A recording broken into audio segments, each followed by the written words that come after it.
it's first breaking the ice between India and China after 7 years. Timing of it is quite important. It comes after the tariff sanctions that implemented by the American on the India and on the rest of the world. Security environment as such is very dangerous. There is the three main leaders, the troika, that can play a major role. India, China and also Russia can make a change in reshaping the new world order. It can be an icebreaker in between the relationship in between the China and India after the Galwan clash. How do you trace out these statements from Tenjin, sir? Well, I think it's a very historic meeting for many reasons. A, it's first breaking the ice between India and China after 7 years of deadlock, and then I think this is a very good initiative for a trust building measures. I mean, for building measures between the trust building measure between the two countries, and then you are also the timing of it is quite important. It comes after the tariff sanctions that implemented by the American on the India and on the rest of the world, and in particularly India, the 25% plus that they have, that President Trump put on India. And thirdly, the security environment as such is very dangerous. So I think there are lots of challenges facing the SCO, and there is the three main leaders, the troika, that can play a major role. India, China and also Russia can make a change in reshaping the new world order.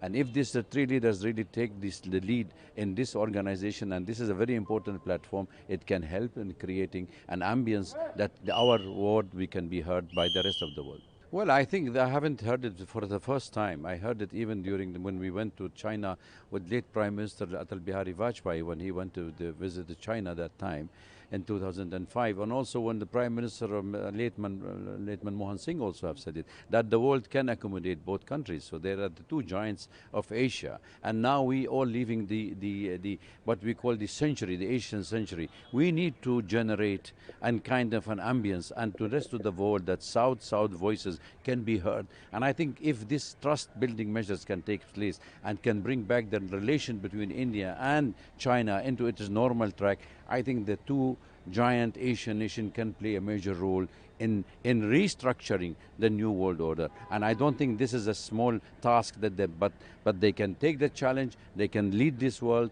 and they can let the whole world listen to what is the voice of the South has to be heard. And I think they are. Look at you are having 1/3 of the total world population is only stationed in this subcontinent and in China. If these two neighbors sit together with the economy that India is promising to be by 2030 the largest economy, third largest economy in the world, and China is already leading, and the United States is weathering out the economy, including the European Union, I think the South can be of a force to reckon with.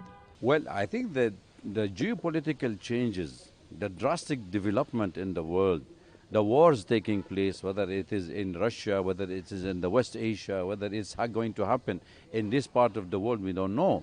If the Asia Pacific is in danger because the United States having something to do in this part of the world, I think it's a time for the challenge facing these countries together.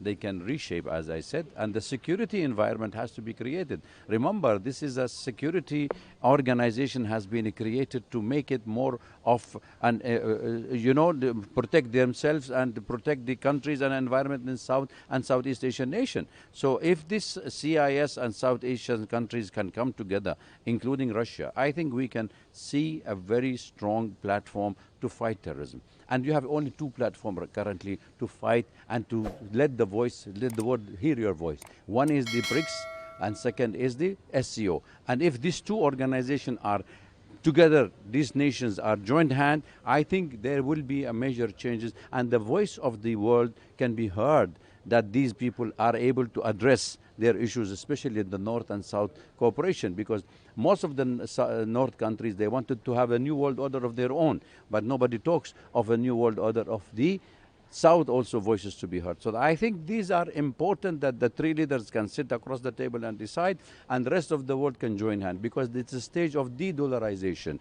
Stay away from the American hegemony of the dollars. Bilateral relation with your common currencies, and you have also economic relation to build up with this. You cannot survive without China, nor China can survive without India. It's the two huge markets. The whole world cannot live without them, India and China. So it's a potentially strong. Use your strength for your own benefit. Look, I think the prime ministers of India have already made it very clear that this is not an era of war. And I think the rest of the world have to listen, not only in Ukraine, even in West Asia, even in regional war against Iran by the United States and Israel, and even in this Asia Pacific. It's a time where people have to prosper.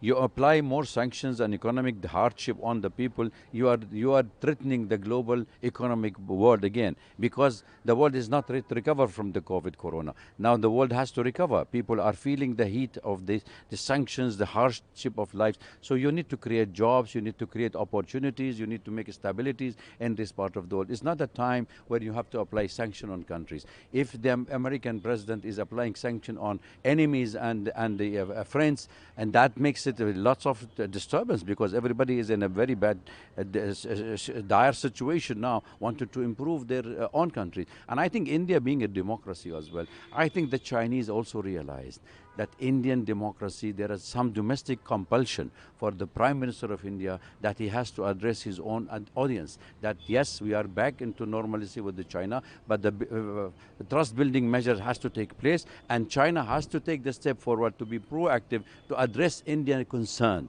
And I think if these Indian concerns are constructed, as the Prime Minister, as many of Indian Prime Ministers have said it, economic relation can prosper, and political problem can be solved.